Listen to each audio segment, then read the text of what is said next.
बच्चों, आज हम कक्षा 8 का पाठ 3 का पाठ 2 पढ़ेंगे। संसद की भूमिका। आज़ादी के बाद गठित की गई भारतीय संसद लोकतंत्र के सिद्धांत में भारतीय जनता की आस्था का प्रतीक है। ये सिद्धांत है कि निर्णय प्रक्रिया में जनता की हिस्सेदारी और सहमति पर आधारित शासन। हमारी व्यवस्था में संसद के पास महत्वपूर्ण शक्तियाँ हैं क्योंकि ये जनता का प्रतिनिधित्व करती है। लोकसभा के लिए भी उसी तरह चुनाव होते हैं जिस तरह राज्य विधानसभा के लिए चुनाव होते हैं। आमतौर पर लोकसभा के लिए हर 5 साल में चुनाव करवाए जाते हैं। जैसा कि प्रश्न संख्या 41 पर दिए गए नक्शे में दिखाया गया है कि देश को बहुत सारे निर्वाचन क्षेत्रों में बांटा गया है। प्रत्येक निर्वाचन क्षेत्र से एक व्यक्ति को संसद में भेजा जाता है। चुनाव लड़ने वाले उम्मीदवार आमतौर पर विभिन्न राजनीतिक दलों के सदस्य होते हैं। नीचे दी गई तालिका के माध्यम से आइए इस बात को अच्छी तरह से समझें। एक तरफ दे रखा है बच्चों राजनीतिक दल, एक तरफ दे रखा है निर्वाचित सदस्यों की संख्या। ऊपर लिखा हुआ है 16वीं लोकसभा के चुनाव का परिणाम 2014। राष्ट्रीय दल Bharatiya Janata Party Bhajpa 282, Communist Party of India 1, Communist Party of India Marxist 9, Indian National Congress 44, Nationalist Congress Party 6। राज्यीय दल क्षेत्रीय दल Aam Aadmi Party 4, All India Anna Dravida Munnetra Kazhagam 46, All India Trinamool Congress 34, All India United Democratic Front 3, Biju Janata Dal 20, Indian National Lok Dal 2, Indian Union Muslim League 2, Jammu and Kashmir people's democratic party 3, Janata Dal 2, Jharkhand Mukti Morcha 2, लोक जनशक्ति party 6, राष्ट्रीय Janata Dal 4, Samajwadi party 4, Shiv Sena 18, Telangana राष्ट्रीय समिति 11, तेलुगु देश party 16, अन्य क्षेत्र पार्टी 7, पंजीकृत अमान्यता प्राप्त दल 16, स्वावलंबी 3। कुल योग कितना हुआ 543। चुने जाने के बाद ये उम्मीदवार संसद सदस्य या सांसद भी कहलाते हैं। इन सांसदों को मिलाकर संसद बनती है। संसद के चुनाव हो जाने के बाद संसद को निम्नलिखित काम करने होते हैं। पहला काम करना होता है राष्ट्रीय जनता का चुनाव करना। भारतीय संसद में राष्ट्रपति और 2 सदन होते हैं, राज्यसभा और लोकसभा।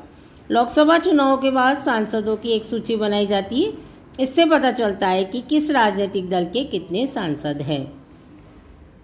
यदि कोई राजनीतिक दल सरकार बनाना चाहता है तो उसे निर्वाचित सांसदों में बहुमत प्राप्त होना चाहिए। चूँकि लोकसभा में कुल 543 निर्वाचित सदस्य 2 मनोनीत सदस्य होते हैं, इसलिए बहुमत हासिल करने के लिए लोकसभा में किसी भी दल के पास कम से कम 272 सदस्य होने चाहिए। संसद में बहुमत प्राप्त करने वाले दल या गठबंधन का विरोध करने वाले सभी राजनीतिक दल विपक्षी दल कहलाते हैं। कार्यपालिका का चुनाव करना लोकसभा का एक महत्वपूर्ण काम होता है। जैसा कि आपने पहले अध्याय में पढ़ा था कि कार्यपालिका ऐसे लोगों का समूह होती है जो संसद द्वारा बनाए गए कानूनों को लागू करने के लिए मिलकर काम करते हैं। जब हम सरकार शब्द का इस्तेमाल करते हैं तो हमारे जहन के अक्सर यही कार्यपालिका होती है। भारत का प्रधानमंत्री लोकसभा में सत्ताधारी दल का मुखिया होता है। प्रधानमंत्री अपने दल के सांसदों में से मंत्रियों का चुनाव करता है जो प्रधानमंत्री के साथ मिलकर फैसलों को लागू करते हैं। ये मंत्री स्वास्थ्य, शिक्षा, वित्त इत्यादि विभिन्न सरकारी कार्यों का जिम्मा संभालते हैं। हाल के सालों में काफ़ी बार किसी एक राजनीतिक दल को बहुमत नहीं मिल पाया है, जो कि सरकार बनाने के लिए एकदम ज़रूरी है। ऐसी सूरत में कई राजनीतिक दल मिलकर एक गठबंधन सरकार बना लेते हैं और साझा मुद्दों पर काम करते हैं। राज्यसभा मुख्य रूप से देश के राज्यों की प्रतिनिधि के रूप में कार्य करती है। राज्यसभा भी कोई कानून बनाने का प्रस्ताव पेश कर सकती है। किसी विधेयक को कानून के रूप में लागू करने के लिए ज़रूरी है कि उसे राज्यसभा की भी मंजूरी मिल चुकी हो। इस प्रकार राज्यसभा की भी बहुत महत्वपूर्ण भूमिका होती है। संसद का ये सदन लोकसभा द्वारा पारित किए गए कानूनों की समीक्षा करता है, अगर जरूरत हुई तो उसमें संशोधन करता है। राज्यसभा के सदस्यों का निर्वाचन विभिन्न राज्यों की विधानसभाओं के निर्वाचित सदस्य करते हैं। राज्यसभा में 233 निर्वाचित सदस्य होते हैं और 12 सदस्य राष्ट्रपति की ओर से मनोनीत किए जाते हैं। सरकार को नियंत्रित करना, मार्गदर्शन देना और जानकारी देना। जब संसद का सत्र चल रहा हो तो उसमें सबसे पहले प्रश्नकाल होता है। प्रश्नकाल एक महत्वपूर्ण व्यवस्था है। इसके माध्यम से सांसद सरकार के कामकाज के बारे में जानकारियां हासिल करते हैं। इसके जरिए संसद कार्यपालिका को नियंत्रित करती है। सवालों के माध्यम से सरकार को उनकी खामियों के प्रति आगाह किया जाता है। इस तरह सरकार को भी जनता के प्रतिनिधियों यानी सांसदों के जरिए जनता की राय जानने का मौका मिलता है। सरकार से सवाल पूछना किसी भी सांसद की बहुत महत्वपूर्ण जिम्मेदारी होती है। लोकतंत्र के स्वस्थ संचालन में विपक्षी दल एक अहम भूमिका अदा करते हैं। वे सरकार की नीतियों और कार्यक्रमों की कमियों को सामने लाते हैं और अपनी नीतियों के लिए जन समर्थन जुटाते हैं। सांसदों के प्रश्नों से सरकार को महत्वपूर्ण फीडबैक मिलता है। इसके चलते सरकार चुस्त रहती है। इसके अलावा वित्त से संबंधित सभी मामलों में संसद की मंजूरी सरकार के लिए बहुत महत्वपूर्ण होती है। यह उन कई तरीकों में से एक है जिसके माध्यम से संसद सरकार को नियंत्रित करती है, उसका मार्गदर्शन करती है, उसको सूचित करती है। जनप्रतिनिधियों के रूप में संसद को नियंत्रित, निर्देशित और सूचित करने में सांसदों की एक अहम भूमिका होती है। ये भारतीय लोकतंत्र का एक मुख्य आयाम है। कानून बनाना संसद का एक महत्वपूर्ण काम है। इसके बारे में हम अगले अध्याय में पढ़ेंगे। संसद में कौन कौन लोग होते हैं? संसद में विभिन्न पृष्ठभूमि वाले लोगों की संख्या बढ़ती जा रही है। उदाहरण के लिए अब ग्रामीण पृष्ठभूमि वाले सदस्यों की संख्या पहले से ज़्यादा है। बहुत सारे क्षेत्रीय दलों के सदस्य भी अब बढ़ गए हैं। जिन समूह तबकों को अब तक संसद में कोई प्रतिनिधित्व नहीं था, वे अब चुनाव जीतकर आने लगे हैं। दलित और पिछड़े वर्गों की राजनीतिक हिस्सेदारी भी बढ़ रही है। निम्नलिखित तालिका से पता चलता है कि अलग अलग सालों में लोकसभा के लिए वोट डालने वाली आबादी का प्रतिशत कितना था। देखने में आया है कि प्रतिनिधि मूलक लोकतंत्र अपने समाज को पूरे तौर पर सही ढंग से प्रतिबिंबित नहीं कर सकता।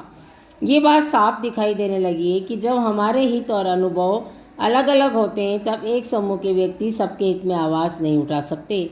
इसी बात को ध्यान में रखते हुए संसद में कुछ सीटें अनुसूचित जातियों SC, अनुसूचित जनजाति ST के लिए आरक्षित की गई हैं।